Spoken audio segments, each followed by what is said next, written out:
ఓం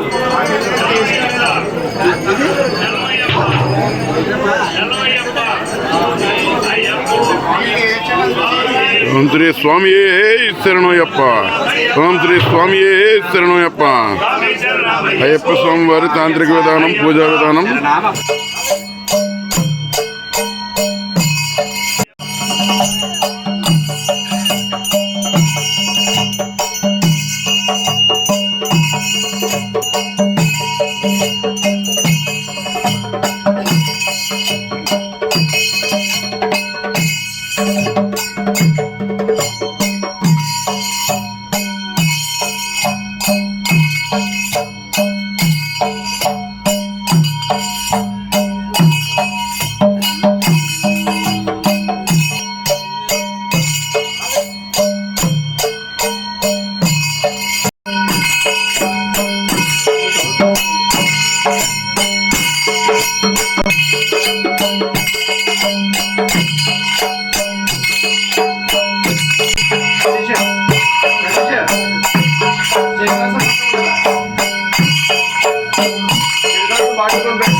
అయ్యప్ప స్వామి అప్ప అయ్యప్ప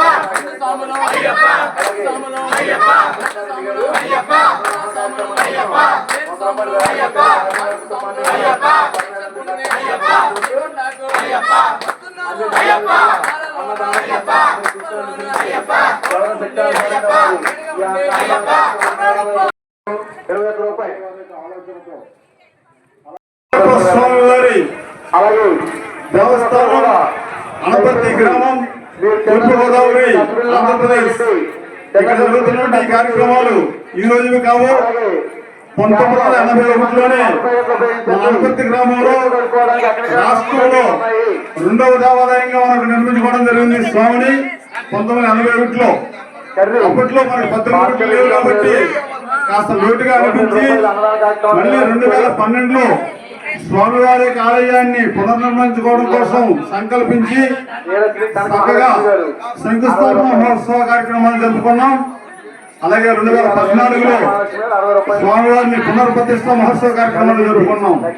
అనగా ఈ రోజుకి 10 సంవత్సరాలు పూర్తి చేసుకుని దశమ వార్షికోత్సవ కార్యక్రమాన్ని యాదవం జరుపుకుంటూ ఈ దశమ వార్షికోత్సవ కార్యక్రమంలో భాగంగా గత 10 సంవత్సరాల నుంచి కూడా కేరళ మరి ఏదైతే తాంత్రిక పూజా విధానం ఉందో వారి యొక్క సంరక్షణలో, వారి యొక్క సాన్నిహిత్యంతో మన ఈ కార్యక్రమాలను నిండుగా జరుపుకుంటూ ఈరోజు మరింత వైభవంగా సహస్ర కలశాభిషేకం అనేటువంటి కార్యక్రమాన్ని కూడా మనం దీంట్లో జరుపుకుంటూ ఉన్నాం.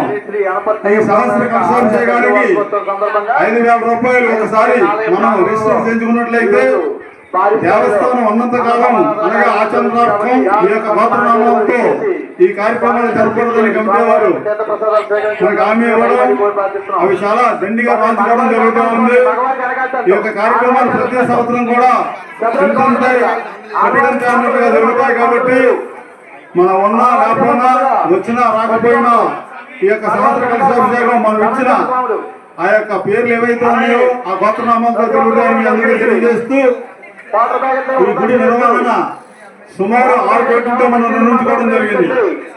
ఈ 6 కోట్లే కాకుండా ప్రతి నెల కూడా జరిగేటువంటి కార్యక్రమాలకి భక్తులు కొంతవరకు సహకరిస్తే ఈ దేవస్థానం చైర్మన్ గా ఈ దేవస్థానం ఆది నుంచి కూడా ఉన్నటువంటి సభ్యులు సత్యనారాయణ గారు ఎంతో ఉపయుక్తంగా ఆ లోటును భర్తీ చేస్తూ ప్రతి నెల కూడా ఎలాంటి లోటుపాట్లు లేకుండా నిత్యము దీప నైవేద్యాలకు జరిగినటువంటి బుధవారం, శనివారం స్వామివారి యొక్క అభిషేకాలకు అత్యంత అద్భుతంగా ఈ కార్యక్రమాలు నిర్వహించడానికి వారి వంతు ఇంత అంతని కాకుండా చెప్పలేనంత లెక్కలేనంత ఆయన సహాయ సహకారం అందించారు. వారికి మన అనపర్తి యొక్క అయ్యప్ప స్వామి వారి యొక్క కమిటీ వారి తరఫున, అలాగే భక్తుల తరఫున, గ్రామస్తుల తరఫున కూడా కృతజ్ఞతలు తెలియజేస్తూ ఇంకా ఎంతో చేయవలసి ఉంది. ఎందుకంటే దేవస్థానానికి ఎంత చేసినా 10 మంది మేలు కొరి చేసేది 10 మంది మరి అభినందించేటట్టు, అంటే భక్తుల యొక్క సంఖ్యార్థం చేసేటువంటి విధానం. ఇది లబ్ధి కోసం చేసేది కాదు, లాభం కోసం చేసేది కాదు, భక్తితో చేసేది, బాధ్యతతో చేసేది, భగవంతుడు మనకి ఇచ్చేటువంటి భాగ్యంతో చేసేది అని భావిస్తూ ఇలాంటి కార్యక్రమాలు మరెన్నో చేయడానికి ఆ స్వామికి మన అయ్యప్ప స్వామి గారు ఎల్లవేళ అండగా ఉండాలని కోరిపిస్తూ, అలాగే ఈ దేవస్థాన నిర్మాణంలో ఈ ఊరు చుట్టుపక్కల గ్రామాలలో రాష్ట్రం అంతా కూడా సహకరించారు. 6 కోట్ల అంటే మాటలు కాదు. మన హిందూ సాంప్రదాయం, ఐందవ సాంప్రదాయం, పురాతన సాంప్రదాయం, పవిత్రమైన సాంప్రదాయం, 10 మంది మేలుకోరేటువంటి సాంప్రదాయం, 10 మంది పథకాలైనటువంటి సాంప్రదాయం, ఋషి సాంప్రదాయం. ఇందులో ఎలాంటి నిబంధనలు లేవు. అన్ని కూడా అందరి శ్రేయస్సు కోసం, ప్రపంచ శాంతి కోసం, ప్రపంచ శ్రేయస్సు కోసం చేసేటువంటి కార్యక్రమాలే. ఈ కార్యక్రమాలన్నీ కూడా ఇలా జరిగినంత కాలమే మనందరం కూడా హాయిగా, ఆరోగ్యంగా, ఆనందంగా ఉంటాం. మరి ఏదో చేసి ఏదో చేస్తే మన పండుగలకి ముప్పు వచ్చేటువంటి పరిస్థితి మనం చూస్తూ ఉన్నాం. మరొకసారి తెలియజేస్తున్నాం, మనం పుట్టిన హిందూ సంప్రదాయం ఒక యుగం కాదండి, ఇది ధర్మం. ధర్మం రక్షిత, ధర్మాన్ని నన్ను రక్షిస్తే ధర్మం నన్ను రక్షిస్తుంది. నువ్వు ఏమిస్తావో అదే పొందుతావు. ఇది మామూలు విషయం కాదండి, ప్రకృతి నియమం.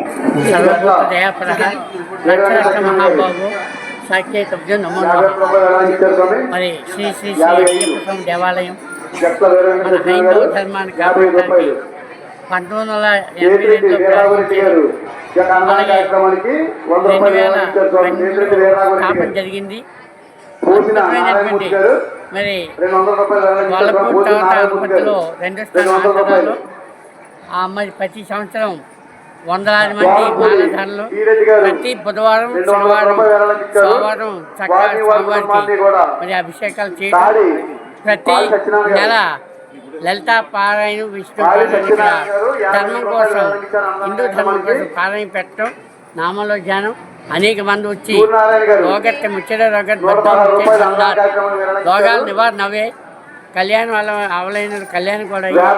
అలా అనేక మరి ఈ స్వామివారి యొక్క సాన్నిధ్యంలో ఈ కార్యక్రమానికి చేసినటువంటి ప్రతి ఒక్కరు కూడా ఆ పరమాత్మ మరి చక్కగా ఆరోగ్యంగా అయ్యప్ప మాల వేసినా కానీ, భవానీ దీక్ష చేసినా కానీ వారు అనుకున్న కార్యాలు బ్రహ్మాండంగా జరుగుతాయి.